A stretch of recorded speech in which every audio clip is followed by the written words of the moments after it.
ધીરજનો ફળ છે મીઠો કહેવાય. ધીરજનો ફળ બેઠો જ બને તારે. ચેવો હોય? ધીરજનો ફળ બેઠો જ હોય યાર.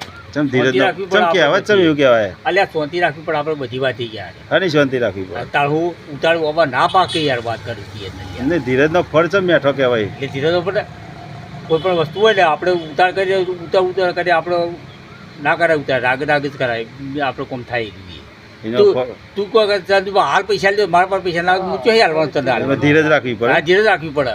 કોઈ પણ વસ્તુ ધીરજ કોઈ પણ રાખવી. વસ્તુમાં ધીરજ રાખવી પડે આપણે જો એનો ધીરજનો ફળ કેમ બેઠા કેવો હોય. અને બીજો ફળ ચી રીતના મીઠો મળે? આવી રીતે બધો ફળ બેઠો હોય યાર. કોઈક વસ્તુ લેવા જાવ તો ઉતાવળ ના કરે. વસ્તુ લેવા જઈએ તો ઉતાવળ ના કરે. કેવું પડે કોઈ મને આ વસ્તુ આવે પણ તારા ગ્રાહક હોય તો તું ના આવે આલુ જલ્દી આમાં યાર. એટલે એનું નામ ધીરજનો ફળ મીઠો કહેવાય. એ ધીરજનો ફળ બેઠો કેવો હોય યાર. હા બોલો હેડો. જય દ્વારકાધીશ. અમારો વિડીયો ગમે તો લાઈક કરજો સેવ કરજો અને કોમેન્ટ કરજો. એટલે કોમેન્ટ તો કરજો જ યાર બધા. લાઈક કરજો. લાઈક તો કરજો બધા યાર.